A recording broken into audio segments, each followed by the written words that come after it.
때가 참에 하나님이 그 아들을 보내사 여자에게서 나게 하시고 율법 아래에 나게 하신 것은 율법 아래에 있는 자들을 속량하시고 우리로 아들의 명분을 얻게 하려 하심이라. 너희가 아들이므로 하나님이 그 아들의 영을 우리 마음 가운데 보내사 아빠 아버지라 부르게 하셨느니라. 그러므로 내가 이후로는 종이 아니요 아들이니 아들이면 하나님으로 말미암아 유업을 받을 자니라. 아멘. 하나님의 말씀입니다. 자, 오늘 본문으로 하나님의 영, 자녀의 열매라는 제목으로 함께 이 본문 말씀을 함께 좀 살펴보려고 합니다. 혹시 여러분들 타 지역으로 좀 여행해 보신 적 있으세요? 여행을 할 때 뭐 에어비앤비나 호텔을 잡기도 하지만 지인의 집에 머무를 때가 있어요. 근데 이게 참 신기한 게 뭐냐면 지인의 집에 머물 때 편안하게 있으라고 마음껏 쓰라고 냉장고도 막 열라고 하잖아요. 근데 이상하게 꼭 새벽에 화장실을 가마러 이런 고민 해보신 적 있어요? 없어요? 문을 열면 마치 깰 것 같고 그러니까 뭔가 이렇게 물을 먹으려고 냉장고를 열거나 하면 그냥 그 소리에 되게 민폐가 아닐까. 분명히 마음껏 쓰라고 했는데 알죠? 고요함 속에 자그마한 소리도 파장처럼 되게 크게 느껴집니다. 그럼 보통 참다가 안 되면 어떻게 해요? 까치발을 들고. 그런데 꼭 다리에 까치발을 들고 신경을 쓰면 꼭 사고가 나요. 그러면 저도 예전에 그랬던 적이 있는데 저 이렇게 소심해서 어떻게 해야 되나 너무 화장실이 가고 싶은 거예요. 그래서 이렇게 갔다가 모서리에 발꿈치를 찢겼는데 해가지고 어떤 그러니까 뭐라고 해야 될까? 편안하게 있고 싶어도 편안할 수 없는 상황 가운데 있어요. 그러다가 집에 막상 딱 돌아오면 어때요? 역시 아무리 좋은 호텔에 머물러도 아무리 좋은 휴양지에 있어도 집만한 데가 없다. 그럼 왜 간 거예요?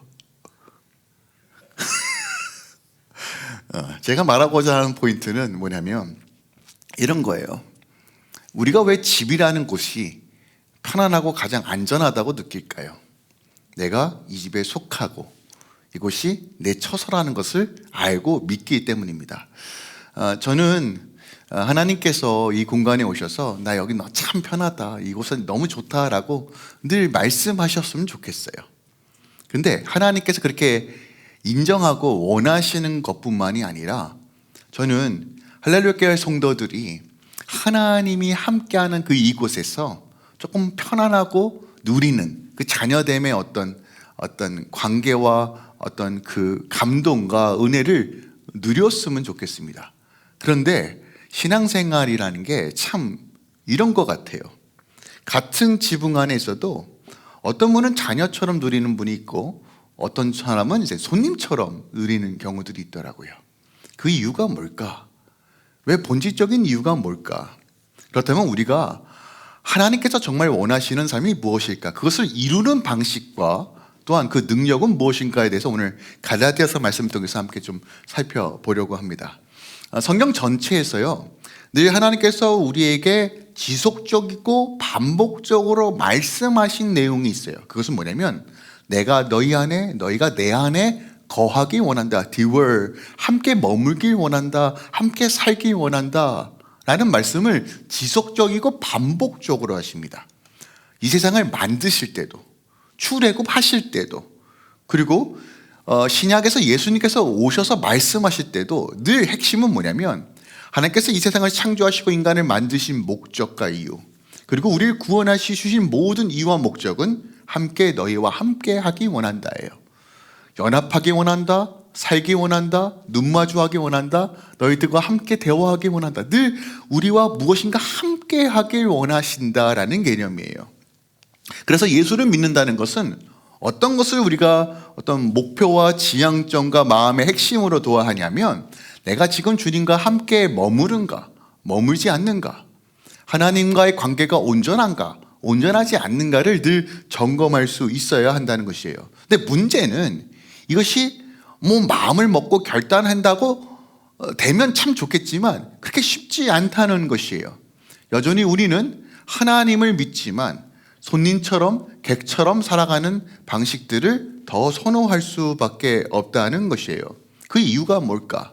그리고 이것을 다시 바꾸어서 우리가 정말 하나님의 자녀된 자로서 살아가기 위해서는 무엇이 우리에게 요청되어지고 우리 삶 가운데 어떠한 어떤 방식들이 세워져야 하는가에 대해서 함께 좀 고민해 보자는 거예요. 우리가 오순절, 오늘 이제 성령 감림절을 기준으로 10일 정도 우리가 오순절 10데이 기도회를 진행했습니다. 그리고 이제 대략 2주는 안 됐지만 10일 전에 금요일 날 에스겔 36장 말씀을 선포했어요. 네, 에스겔 36장 말씀의 핵심은 이것입니다. 하나님께서 당신의 더럽혀진 이름을 거룩하게 하신다고 말해요.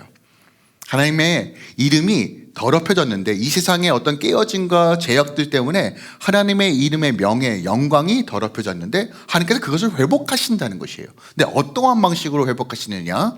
하나님이 직접 회복하시는데 우리의 삶을 새롭게 하심으로 하나님의 이름을 거룩하게 하신다는 거예요. 이게 핵심이에요.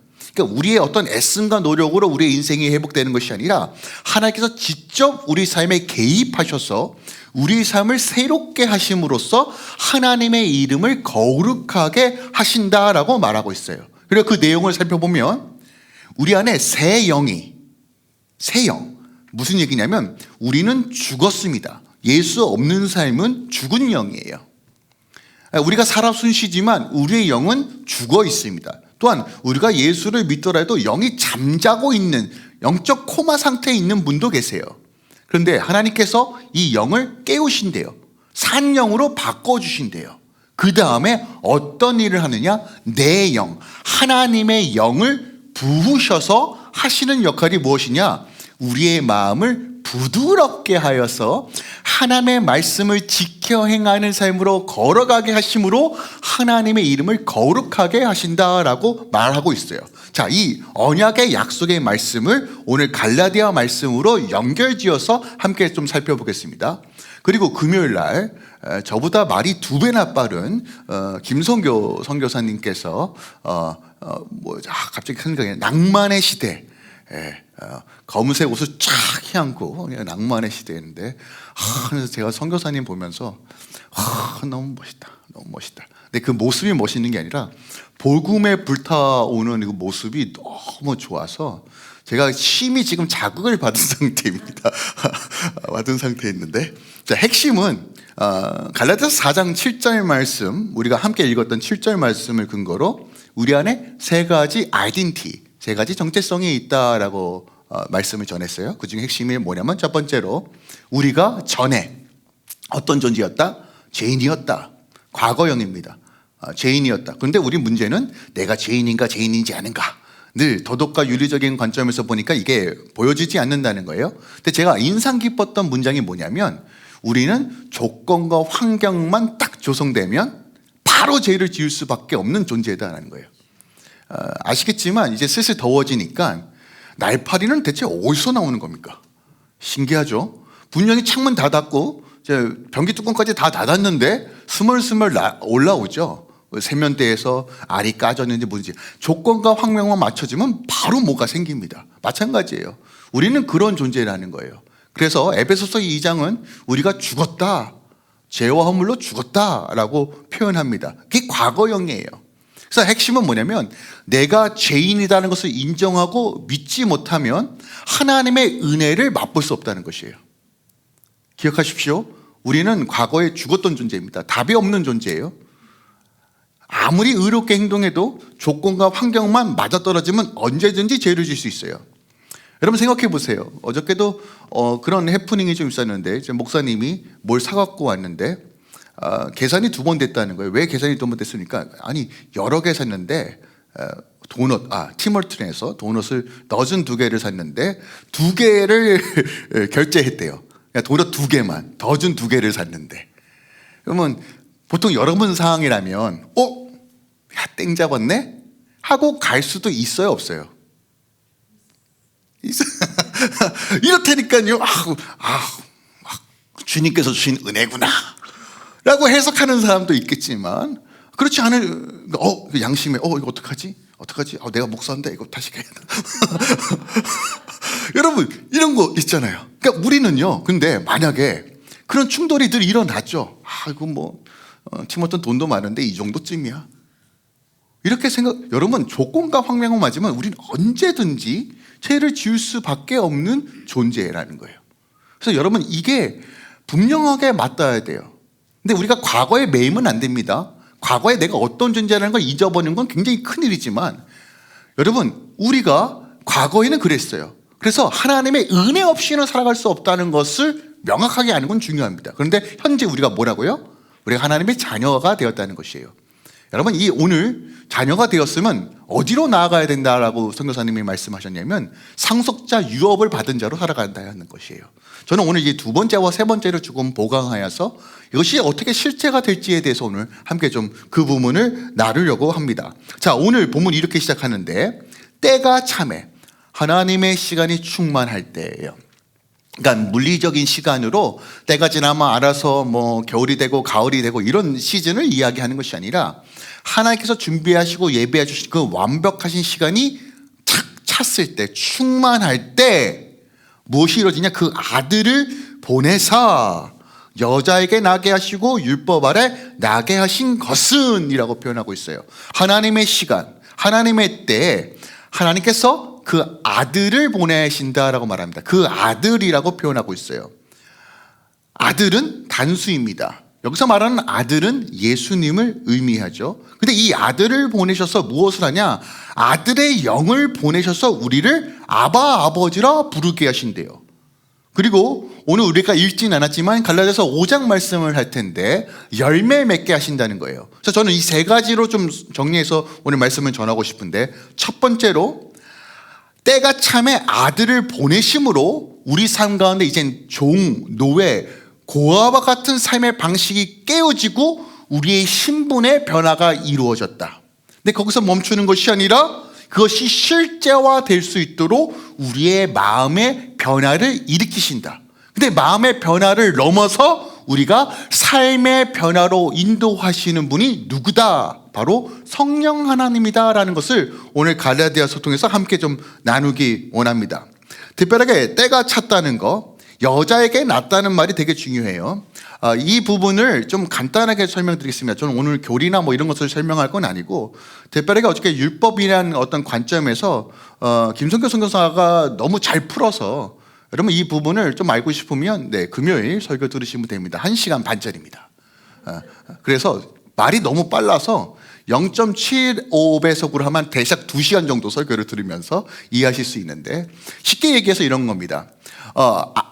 여자에게서 나게 하시고 율법 아래 낳게 하셨다라는 것이에요. 그러니까 예수님께서 이 땅에 오셨는데 여자의 몸을 통해 오셨고 율법 아래 거하셨다는 거예요. 이것은 어떤 의미냐면 하나님께서 우리를 창조하셨고 만드셨는데 문제는 뭐냐면 이 자유의지라는 이 개념, free will이라는 것이 하나님의 뜻대로 살기보다는 이 땅 가운데 죄가 들었고 아담의 범죄함으로 인하여 죄가 왕노릇하는 방식으로 바뀌게 되었어요. 그래서 하나님께서 이들이 이대로 지 마음대로 살게 되면 결국 망할 수밖에 없는 구조가 되니까 하나님께서 말씀을 주셨습니다. 말씀의 본질은 뭐냐면 사람을 사람답게 하나님께서 만드신 그 본질로 회복할 수 있도록 규율과 법도와 질서를 주신 거예요. 근데 문제는 뭐냐면 이거를 잘 지키면 좋은데 인간은 지킬 마음이 별로 없습니다. 왜요? 자기가 주인이니까. 근데 그 말씀을 일단 주셨다는 거예요. 그래서 나름대로 말씀을 주셨으니까 말씀대로 살아보려고 애썼지만 문제는 뭐예요? 우리의 인간의 한계는 지키고 싶어도 지키지 못하는 상황 가운데 놓였다라는 것이에요. 그러니까 예를 들어 이런 겁니다. 혹시 여러분 그런 시험 보셨어요? 벼룩을 어떤 상자 안에 넣어놔요. 벼룩이 엄청 높이 뜁니다. 아시죠? 모르시면 유튜브 보시면 돼요. 근데 상자 안에서 뚜껑을 딱 닫아놔요. 그리고 오랫동안 놔두면 멀리 뛰던 벼룩이 자꾸 뛰다 보니까 어디에 맞아요? 천장에 맞아요. 천장에 맞아요. 그걸 한참 동안 하고 뚜껑을 딱 벗어버리잖아요. 그럼 벼룩이 뚜껑 밖으로 못 뜁니다. 그 천장에 맞춰서 거기까지만 뛰게 되었어요. 이게 인간의 한계예요. 아무리 율법 가운데, 하나님의 말씀 가운데, 하나님의 도를 따라 살고 싶어도 우리는 죄된 본성이기 때문에 그게 안 된다는 것이에요. 근데 말씀을 주신 하나님께서 직접 이 땅에 오셔서 율법 아래 거셨다. 인간의 한계, 그 치 아래서 율법을 지켜 행함으로써 어떤 일을 벌이시느냐? 오늘 본문에 보니까 우리를 속량하시기 위하여 율법 아래 있었다는 것이에요. 그러니까 인간은 못하지만 예수께서 율법 아래 본인이 직접 들어오셔서 그 율법을 다 지켜 행함으로써 더 나아가 이 율법 아래 있었던 죄의 문제를 가지고 십자가의 죽으심으로 누구든지 예수를 믿으면 주님께서 이루신 그것이 내 것이 되었으므로 구원의 길이 이루어졌다라고 표현하는 것이에요.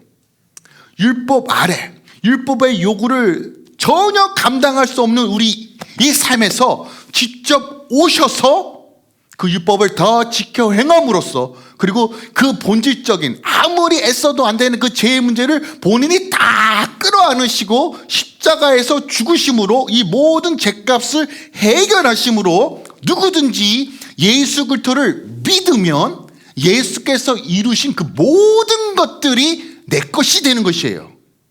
그러니까 나는 자격이 없고 나는 능력이 없지만 나는 율법 하나 지켜 행할 수 없고 하나님 뜻대로 살아갈 수 없는 그런 나약하고 연약하고 능력이 없는 존재인데, 예수를 믿음으로써 그것이 이제 내 것이 되었다 라고 오늘 갈라디아서가 우리에게 말해주는 것이에요. 근데 여러분 생각해 보세요. 우리는 본능적으로 내 스스로를 좀 증명하고 싶어 하는 어떤 속성이 있어요. 여러분 이민사회에서 저도 이제 어느덧 거의 30년이 다 돼갑니다. 캐나다 사는 게. 네, 눈은 질문하죠. 목사님 30년이 됐는데 영어는 왜 그래요? 뭐 이런 거. 근데 여러분 나름대로 이게 참 마이너티로 산다는 건 굉장히 치열합니다. 그죠? 청년들도 마찬가지고요. 나를 증명해야지만 뭔가 대우를 받을 것 같고, 내가 뭔가 어떤 위치에 가야지만 사람이 나를 뭔가 좋은 조건에서 뭔가 나를 다룰 수 있고 좀 더 나은 삶을 살 수 있을 것 같은 압박이 있어요. 우리는 늘 내 증명이라는 어떤 그런 테두리 안에서 나를 압박할 수밖에 없는 시대에 살고 있습니다. 이 세상의 구조도 그렇고 특히 우리가 이제 한인으로서 살아가는 방식들이 그럴 수밖에 없습니다. 그래서 우리의 부모 세대들은 치열하게 정말 구준지도 마다하면서 어떻게든 좀 어려운 것을 우리 아이들에게 주지 않기 위해서 그렇게 어떻게 보면 노력했던 것이고, 근데 그것이 좀 자연스럽게 흘러가면 좋겠는데 오늘날 우리 청년들과 우리 아이들은 어떻게 보면 더 높은 어떤 벽 가운데 더 자신을 증명하려고 압박, 나를 뭔가 더 돋보여야지만, 어떤 내가 더 많이 노력해야지만, 어떤 운이 더 좋아야지만 어떤 살아남을 수밖에 없는 이 구조 속에서 우리는 살아갈 수밖에 없어요. 근데 이런 구조와 인식이 자연스럽게 신앙 안에도 들어와요. 이게 참 신기한 게 뭐냐면, 그러다 보니까 자꾸 신앙 안에서도 내가 하나님께 좀 더 인정받아야지, 내가 하나님께 좀 더 하나님께서 나를 좀 봐주셔야지만 내 삶에 어떤 복을 누리고 잘 되는 것이라는 인식이 자연스럽게 우리 삶 가운데 어떤 생각의 영역에서 들어간다는 거예요. 그러니까 자기 증명의 압박이 우리 안에 올 수밖에 없어요. 근데 복음이 너무 놀라운 비밀은 뭐냐면, 십자가 앞에서는 그 어떤 것도 증명할 이유가 없다는 것이에요. 이게 핵심이에요. 그러니까 이걸 우리는 받아들이는 것이 굉장히 어렵습니다.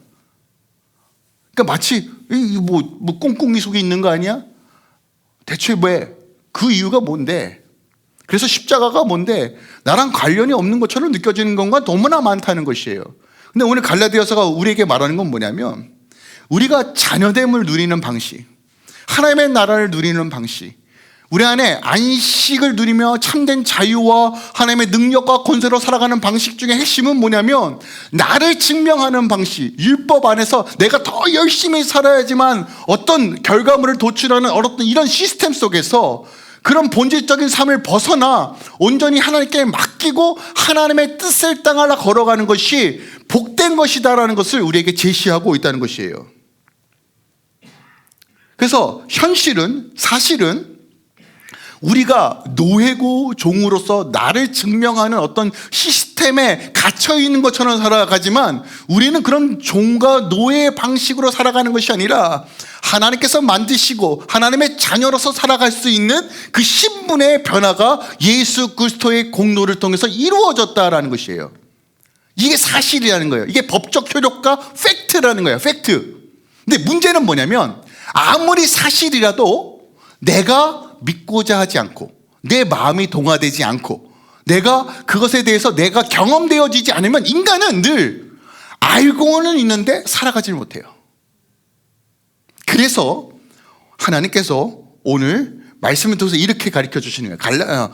에스겔서도 똑같지만 갈라디아서도 이렇게 말하는 거예요. 6절과 7절에 너희가 아들임으로 복수입니다.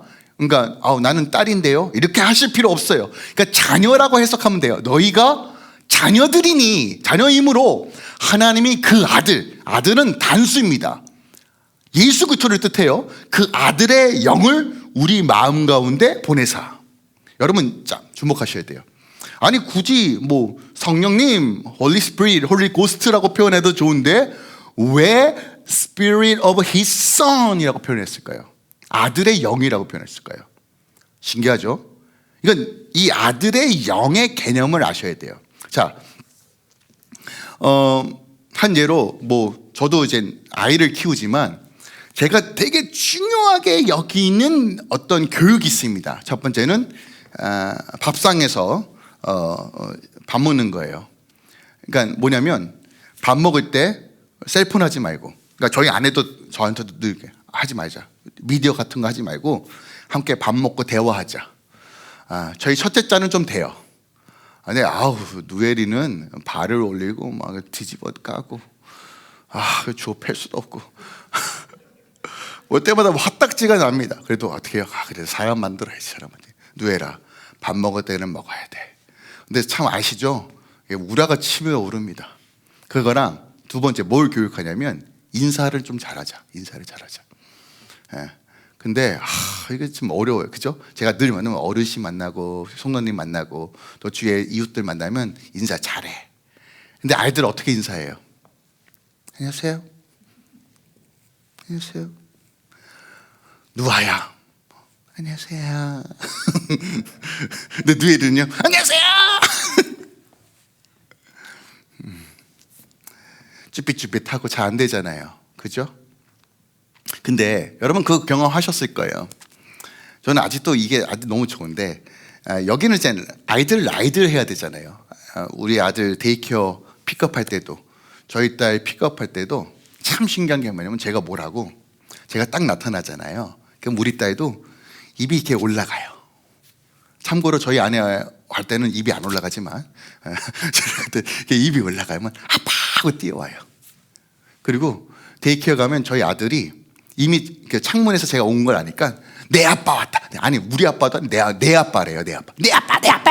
동네반대 소문을 다 하네 애들한테. 그랬더니 애들이 하도 자랑하니까 누에리 아빠 왔다. 누에리 아빠. 그렇게 반겨요. 인사를 넘어서 아주 친밀한 가운데 있어요.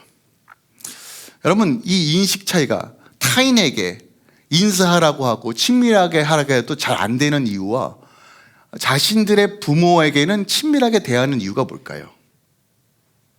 인식의 차이가 뭘까요? 뭐 더 많이 만나니까? 여러분 조금 더 내부적으로 들어가 보세요. 본질은 이거예요.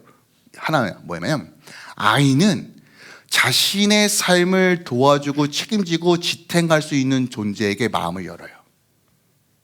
아닌가요? 근데 한두 번 만나 일주일에 한두 번 만나는 사람들에게 공손하게 어떤 훈련을 통해서는 할 수 있지만 친밀함까지는 가지 못하죠. 근데 누군가와 친밀한 관계를 맺을 때 핵심이 뭐예요? 내가 내 수치와 내 어려움과 어떤 어려움이 있더라도 함께 지어져 함께 책임지고 함께 걸어갈 수 있는 존재에게 더 친밀함과 유대감을 느끼는 거 아닙니까? 아이들은 본능적으로 아는 거예요. 그럼 아무리 부모가 아이를 혼내도 아이는 결국 울면서도 아버지, 엄마한테 달려갑니다. 왜 그럴까요? 나의 보호자, 내가 기댈 사람? 그걸 본능적으로 알고 있고 또 부모 역시 그렇게 반응하기 때문입니다. 자, 오늘 아들의 영이 우리 마음 가운데 임한다라고 표현합니다. 여러분 이걸 이렇게 이해하셔야 돼요. 영적으로 전 이 단어를 좀 의도적으로 사용하겠습니다. 접신이라는 단어가 있어요. 한국말에. 접신이 뭐예요? 그래서 이상한데 저기 뭐 샤머니즘 무속 뭐 이런 데서 많이 쓰는 단어인데, 접신이라는 건 뭐냐면 영이 임한다라는 뜻입니다. 자, 에스겔서 36장에 이렇게 표현돼요. 새 영을 부어주겠다. 그러니까 우리가 죽었던 영인데 예수 그리스도로 인하여 새 영이 되었어요. 살아있는 영이 되었어요. 그 영에 내 영을 부어주겠다고 말해요. 근데 오늘 여기서 말하는 내 영은 뭐예요? 아들의 영이에요. 그럼 아들의 영은 뭐예요? 예수 그리스도의 영입니다.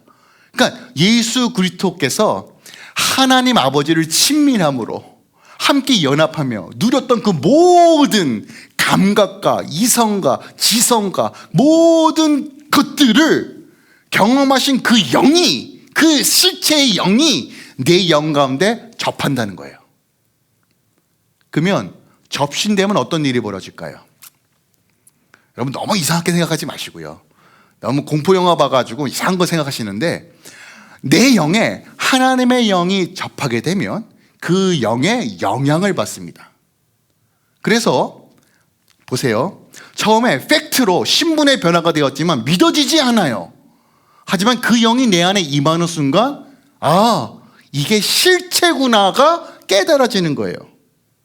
마음이 변화되는. 그러니까 예수 그리스도의 그 영이 내 안에 인식되어져서 하나님과 예수님이 가지고 있었던 그 친밀함의 그 비밀이 내 안에 깨달아지는, 마음의 변화를 일으키시는 분이 누구라고 말하고 있는 거예요? 성령 하나님이에요. 그래서 우리가 예수를 믿는다는 건 그냥 단순하게 내가 믿겠습니다가 아니라 내 안에 하나님의 영이 역사하는 방식을 알아야 돼요. 이걸 모르면 우리는 여전히 객처럼, 노예처럼 눈치 보면서 살아갈 수밖에 없어요. 예수를 믿었는데도 내 안에 구원이 여전히 역사함에도 불구하고 구원을 누리지 못한 채 여전히 자기 증명의 삶, 이 세상에 치열하게 서바이벌하는 그 방식으로 여전히 신앙생활을 하다가 두 가지 형상이 나옵니다. 하나는 체념이 나요. 아우, 난 해도 안 되는구나, 이 쓰레기 같은. 스스로 체념해서 동물 속으로 들어가거나, 혹은 폭주를 합니다. 야씨, 그냥 너 예수 믿는 건 몰라, 그냥 내 뜻대로 살래 하다가 좀 위기 급하면 다시 아우 주님 샤브샤브, 이런 방식으로 살아갈 수밖에 없어요.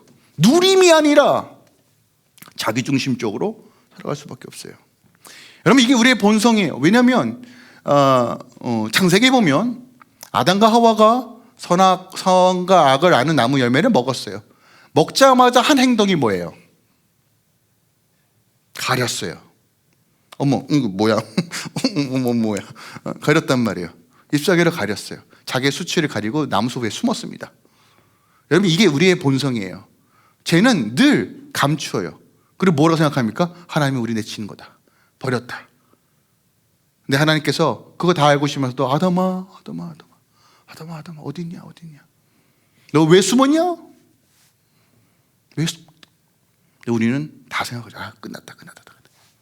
여러분, 근데 여러분 기억하세요. 오늘 본문에 아바 아버지라고 부르는데, 여러분의 자녀가 아주 진짜 사고를 제대로 쳤습니다.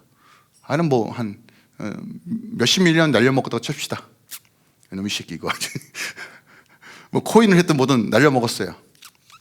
여러분의 자녀 내치실 겁니까? 말은 이 새끼 나가라 할 수 있겠죠.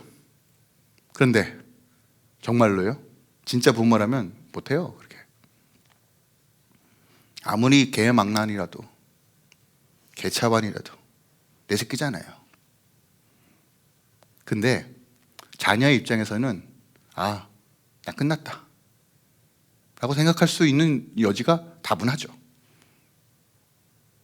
여러분, 이 그림이 정확히 누가복음 15장의 탕자의 비유입니다. 근데 이 둘째 아들이 잘한 게 있어요. 개차반인데 결국은 벼랑 끝에 갔더니 드는 생각이 뭐냐면, 아버지 집엔 다 있는데 돌아가야 되겠다. 내가 아버지의 노예로 살지라도 돌아가겠다. 말만 했나요? 아니요, 돌아켰어요. 그게 핵심입니다. 그러면 둘째 아들이 가지고 있었던 믿음과 신뢰의 근거가 뭔가요? 그래도 아버지께는 다 있다. 내가 분명 아들이 아닐지라도 나를 받아줄 거라는 거. 여러분, 이게 바로 아들의 영이 하는 역할이에요. 여러분, 우리 안에 수많은 상처들이 방어적 기지를 만들어내요. 왜냐하면 내가 저 사람에게 뒤처지지 않고 저 사람에게 무시받지 않기 위해서는 여전히 나는 더 높은 곳에 가야 합니다. 그죠? 예를 들어서 우리 청년들이, 남자들이 자매들과 어떻게 해보려고 하다가 어떤 외모 콤플렉스나 이런 거 있으면 드는 생각이 뭐냐면 내가 이거 없어서 몸에 식스팩이 없어서부터 시작해가지고 스펙을 쌓기 시작합니다. 근데 제가 참고적으로 말씀드리면 그런 거 중요할 수 있지만 내면이 제대로 되지 않으면 다 허세예요. 네. 겉으로 아무리 해봤자 결국 들통날 수밖에 없습니다. 거짓된 건 다 드러날 수밖에 없어요. 그래서 내면이 건강한 게 되게 중요해요. 근데 내면의 건강함과 풍성함은 어디서부터 시작되느냐? 나로부터 시작되지 않아요. 지금 내가 누구에게 속해 있는가, 내 인생을 누가 붙들고 있는가에 대해서 내 인생이 결정되는 거예요. 여러분, 이게 핵심입니다. 여러분, 내 인생을 책임지고 내 인생을 붙드시는 그 하나님에 대한 믿음이 강화될수록요, 우리는 여유를 생길 수밖에 없어요. 사람은요, 내가 무엇을 가지고 있냐에 따라서 여유가 결정이 돼요. 그래서 저는 여러분들이 하나님께서 부어주시는 재정의 은혜도 있기 소망합니다. 너무 없으면요, 사람이 쪼들려요. 여유가 없으면요, 베풀 수도 없고 생각이 날카로워지고 쪼들려서 아무리 애를 써도 안 돼요. 근데 여러분 기억하세요? 우리 하나님 아버지 계십니다. 그래서 여러분 참 이게 신기한 게 1세대 부모님들 정말 없지만 정말 열심히 일해서 어느 정도 적절한 부를 누리는 그 밑에 태어난 자녀들은요, 물론 일단은 돈에 대한 소중함에 대한 버릇이 없을 수는 있지만 그래도 진짜 확실히 얼굴에 조금 뭔가 여유가 있어요. 아닌가요? 그 근거 없는 자신감. 자기 돈도 아닌데 오늘 엄마 카드 쓸까 이런. 저는 이제 약간 긍정적인 면만 설명하는 겁니다. 여러분, 뭐냐면 비빌 곳, 기댈 곳, 내가 어디에 속해 있는지에 대해 아는 거. 여러분, 사람은 세상에서는 그걸 어떻게 그러냐, 이게 자존심도 없냐, 배워도 꼬였냐, 이게 금수저냐, 이런 방식으로 평가할 수 있어요. 근데 신앙적인 관점에서 이게 너무 중요합니다. 뭐냐면 우리가 어떻게 기업의 풍성함을 누리냐는 거예요. 하나님이 내 아버지 되심을 믿는 신앙. 여기서부터 우리는 본질적인 누림과 안식과 자유를 경험할 수 있다는 거예요. 왜요? 우리는 여전히 율법 아래 있고 나를 증명할 수밖에 없는 구조 속에 살고 있지만 제 본성으로 살았으면 예수께서 그것을 깨트리시고 우리에게 자유를 주셨어요. 근데 거기서 멈추는 것이 아니라 아들의 영을 우리에게 부어주셔서 마음이 실제가 되고 믿어지도록 인도해 주셨다는 것이에요. 두려움의 한복판에서 내가 씨름해야 될 이 현상 속에서 하나님께서 하나님의 영으로 내가 그것을 실체가 되도록 인도해 주셨다는 거예요. 이게 성령 하나님이 하시는 일이에요. 그럼 우리의 기도는 어떻게 달라져야 할까요? 주님 도와주세요를 넘어서 주의 영혼을 날 충만케 채워주셔서 나와 함께 하시는 하나님을 분명히 보게 하소서. 여호수아에게 하나님께서 말씀하신 내용이 뭐예요? 1장에 두려워하지 말아라. 두려워하지 말아라요. 무슨 근거로요? 아니, 두려웠고 투성인데요. 나이는 80이 넘었어요. 200만이 뒤에서 하우성치고 있습니다. 모세라는 위대한 지도자가 죽었어요. 여호수아가 답이 안 보입니다. 왜 안 떨리겠어요? 내 하나님께 말씀하세요. 두려워하지 마라. 담대하라. 좌우로 흔들리지 말아라. 말씀 붙잡아라. 내가 너와 함께 할 것이다. 이 말씀 여전히 우리에게 하시는 거예요. 근데 이것을 믿게 하시는 분이 누구냐는 거예요. 성령 하나님이에요. 그러나 여러분은 간구하세요. 성령 하나님, 진짜 아버지로 부를 수 있는 은혜를 달라고. 여러분, 우리 삶 가운데 아버지에 대한 상처, 부모에 대한 마음의 어려움 때문에 이것이 막힌 것들이 많아요. 또한 나에게 다른 사람에게 기대하지 말아야지, 다른 사람에게 마음을 열지 말아야지, 나를 지켜야지라고 하는 어떤 의지적인 것이 겹겹이 내 안에 견고한 진이 되어서 하나님 앞에 나아가는 것을 막을 때가 너무나 많아요. 그래서 여러분 기도하세요. 주님, 내 마음을 부드럽게 하셔서 하나님의 그 친밀함을 누리게 하소서. 여러분, 이건 버르장머리가 없는 것이 아니에요. 하나님의 은혜에 합당한 삶으로 주님께서 우리를 초청하시고 우리가 온전히 반응할 수 있도록 성령 하나님의 지혜와 능력을 구하는 겁니다. 그리고 여기서 멈추는 것이 아니에요. 김성교 선교사님도 우리가 유업과 상속자, 예수 그리스도의 공동 상속자로 나아가야 된다. 그리고 그것이 바로 유업을 받은 자의 책임과 사명이다라는 관점에서 풀었습니다. 마찬가지예요. 하나님께서 우리 삶 가운데 진짜 원하시는 것은 뭐냐면 열매 맺는 삶이에요. 열매 맺는 삶. 여러분, 내가 하나님의 자녀가 되었어요. 오케이, 좋아요. 근데 자녀가 되었는데 한 별반 다르지 않아. 내가 예수를 믿어도 예수를 믿지 않아도 똑같아. 분명히 내가 죽어서 하나님 나라 가는 것 같은데 지금 이 땅에서 살면 무슨 의미가 있냐는 거예요. 그죠? 근데 그걸 열매로서 표현합니다. 갈라디아서 5장은요. 근데 5장 13절에 이렇게 시작해요. 형제들아, 너희가 자유를 위하여 부르심이 없으니 그러나 그 자유로 육체의 기회를 삼지 말고 오직 사랑으로 서로 종노릇 하라요. 이상하지 않아요? 종으로서 살아가지 말라고 얘기했는데 종노릇 하래요. 사랑 안에서요. 은혜의 빚진 자와 그리스도의 능력으로 살아가는 방식이 어떤 방식이에요? 사랑을 흘려보내는 방식이에요. 근데 우리에겐 사랑할 능력이 없어요. 그래서 성령 하나님의 역사들이 풀어지는 거예요. 그래서 14절에 이렇게 말합니다. 온 율법은 내 이웃을 사랑하기를 내 자신같이 하라 하신 한 말씀에 이루려졌느니라. 그러니까 열매 맺는 목적을 명확하게 설명합니다. 열매 맺는 목적이 뭐예요? 사랑 없는 자에게 사랑을 흘려보내고 평화 없는 자에게 평안을 흘려보냄으로써 하나님의 나라를 세워가는 거예요. 여러분, 이건 실체입니다. 여러분, 그냥 자선사업하라고 말씀하시는 것이 아니에요. 그렇게 할 수 있는 능력을 주시겠다는 거예요. 그게 자녀된 권세예요. 성령 안에서 우리의 신분의 변화와 우리의 마음의 변화를 넘어 삶의 변화와 역사로 이끌어 가신 것이 성령 하나님이에요. 그리고 우리가 성령 안에 거할 때만 이 모든 것들이 하나님의 순차와 질서 가운데 회복되어진다라고 말하는 거예요. 그래서 오늘 16절, 5장 16절 이렇게 말하면 내가 이르노니 너희는 성령을 따라 행하라. 그리하면 육체의 욕심을 이루지 아니하리라 라고 말합니다. 자, 육체의 욕심이라고 말합니다. 보통 우리가 육체의 욕심이라고 말하면 되게 크리미컬한 어떤 범죄, 중범죄 이런 걸 이야기하는데 물론 오늘 갈라디아서 5장 여기 보면 성경책을 펴시면 15가지 육체의 일이 나옵니다. 뭐 음행, 더러운 호색, 우상숭배, 하여간 아주 그냥 사건 사고 엄청 많아요. 술 취함부터 방탕함부터. 그러니까 보면 목사님 그래도 저는 여기에 걸리는 건 없어요. 할렐루야. 할렐루야. 좋은 거예요. 좋은 건데 여러분, 육체의 어떤 요소는 이렇게 이해하셔야 돼요. 아까 제가 앞서 말씀드린 것처럼 식탁에서 저희 아들이 발가락 올리면서 꼼지락거릴 때 제 안에 분노가 치밀어 오릅니다. 육이 반응하기 때문에 그래요. 근데 그래도 참아야지. 여러분, 이걸 여러분의 의지라고 생각하십니까? 아니면 성령의 도우심이라고 이해하십니까? 목사님 그 정도는 제 의지죠. 틀린 말은 아닌데요. 여러분, 만약에 이것을 지속 반복적으로 할 수 있는 힘이 우리 안에 있을까요? 없어요. 성령께서 도우셔야 되는 거예요. 여러분, 브레이크를 걸게 하는 건 율법입니다. 말씀이에요. 말씀을 모르면 우리가 우리 삶에 브레이크를 걸 수가 없어요. 그냥 개차반 대로 내 소견대로 살아갈 수밖에 없죠. 근데 말씀을 실체화하도록 깨닫게 하시고 인도하시는 분이 누구예요? 성령 하나님. 참아라, 수영아. 네 새끼지 않냐? 너도 옛날에 똑같았다. 알려주시는 거예요. 나도 박산머리에서 발가락 올렸구나. 기억나게 하시는 거예요. 여러분, 5살 이전에 기억도 안 나는데 갑자기 떠오르게 하세요. 쟤도 나랑 똑같구나.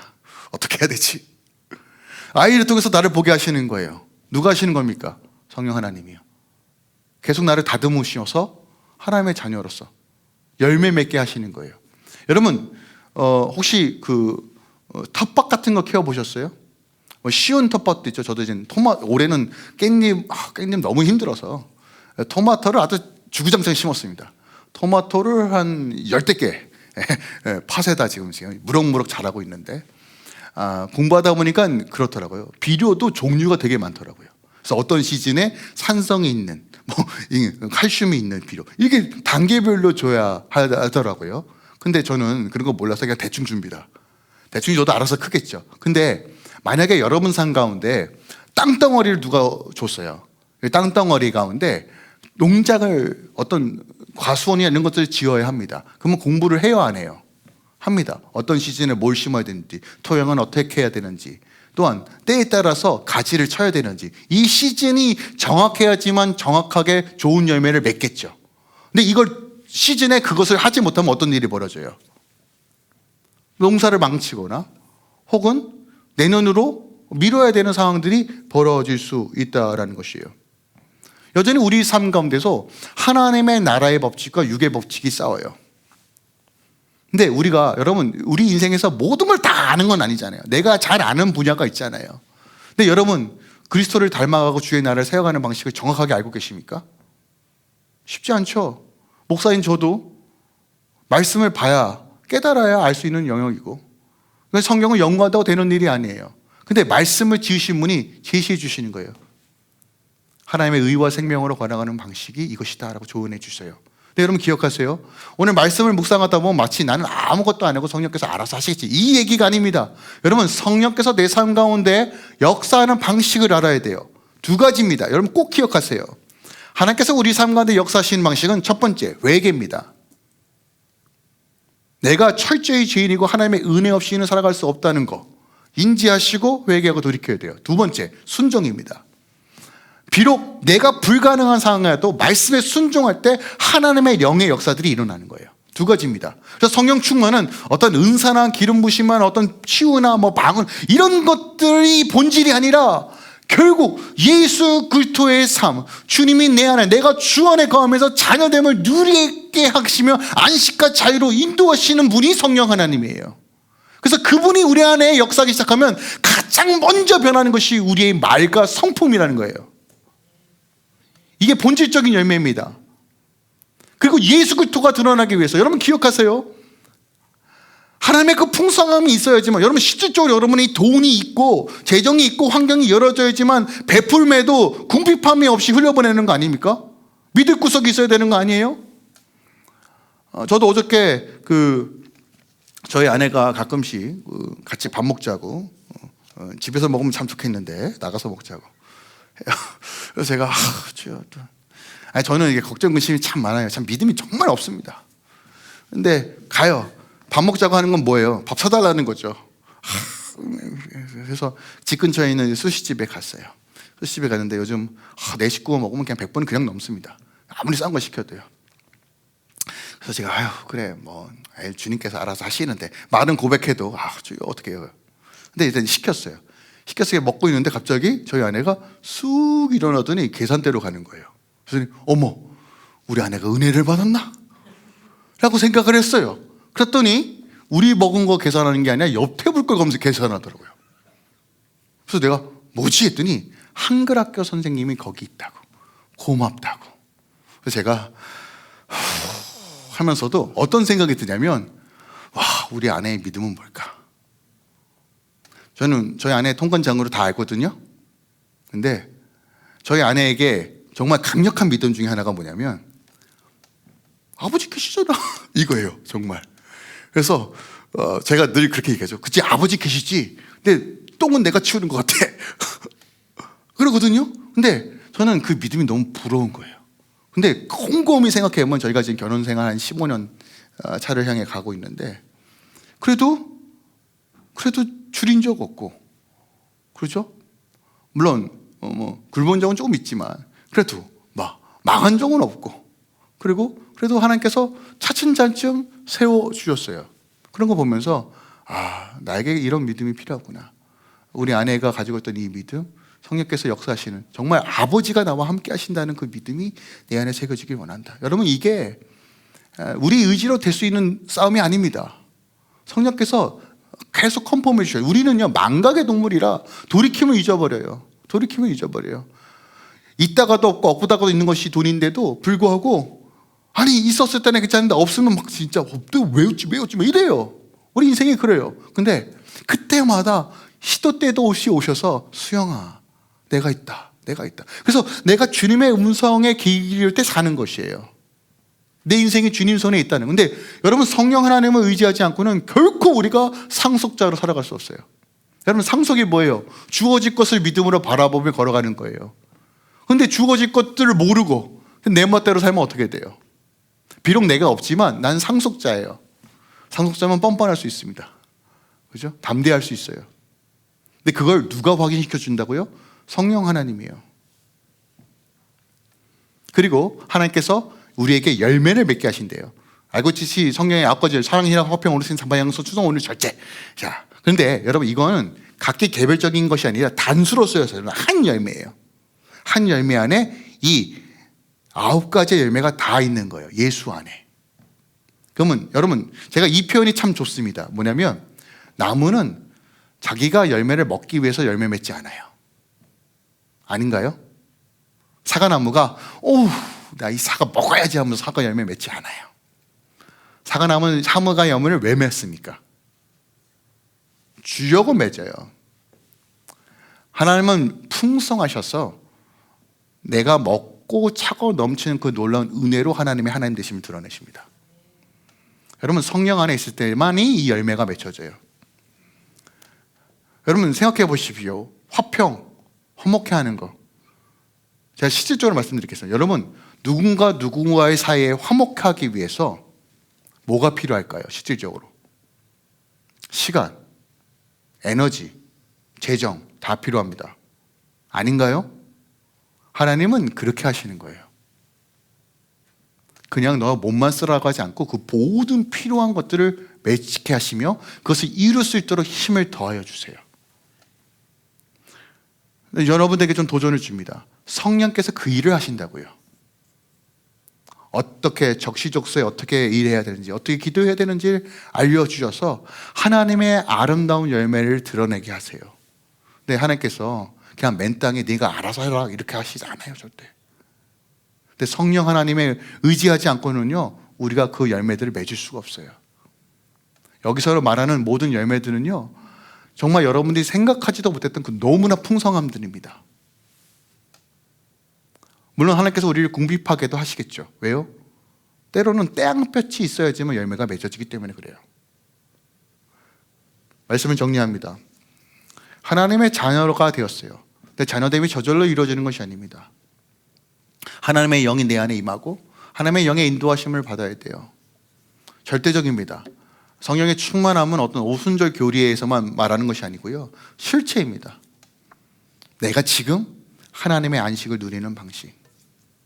내가 나를 증명하려고는 노아의 좀 종, 어떻게 보면 고와 같이 내가 비댈 것이 없어서 나를 스스로를 어떻게든 살아보려고 발버둥치는 인생에서 주님께서 다시 한번 내 하나님의 아버지 되시셔서 나를 붙들어 주셔서 걸어가는 인생. 더 나아가 이 땅에서의 삶이 끝이 아니라 영원한 나라로 우리를 인도하시는 그분. 그래서 성령 하나님이 우리 안에 있어야 하고 역사하셔야지만 그 모든 것들이 이루어진다는 거예요. 그러면 여러분 성령 하나님은 어떤 에너지와 어떤 은사의 영역을 넘어서 본질적으로 예수 그리스도의 영 가운데 우리를 충만케 하시는 영입니다. 근데 성령 하나님께서 역사하시는 방식은 2가지라고 말씀드렸어요. 회개와 순종입니다. 여러분 삶 가운데 도전을 줍니다. 성령 하나님 없이 여러분의 인생을 꾸려가시는 모든 생각과 계획들을 내려놓으십시오. 그건 다 어떤 모래성 위에 짓는 집과 같습니다. 우리의 인생은 한참도 모르죠. 하지만 주님께서 가르쳐 주신다고 말합니다. 지혜와 계시, 모략과 재능, 하나님을 아는 지식과 하나님을 경외하는 영으로 우리에게 부어주신다고 말씀하고 계세요. 오늘 이 아침에 특별히 우리 성령 간인절을 기억하며 오늘 내 마음을 새롭게 하시고 하나님의 영으로 충만케 채워달라고 함께 간구하며 나아가는 또한 믿음의 결단과 순종으로 성령으로 인도하심 받는 삶 사시길 예수 그리스도의 이름으로 축원드립니다.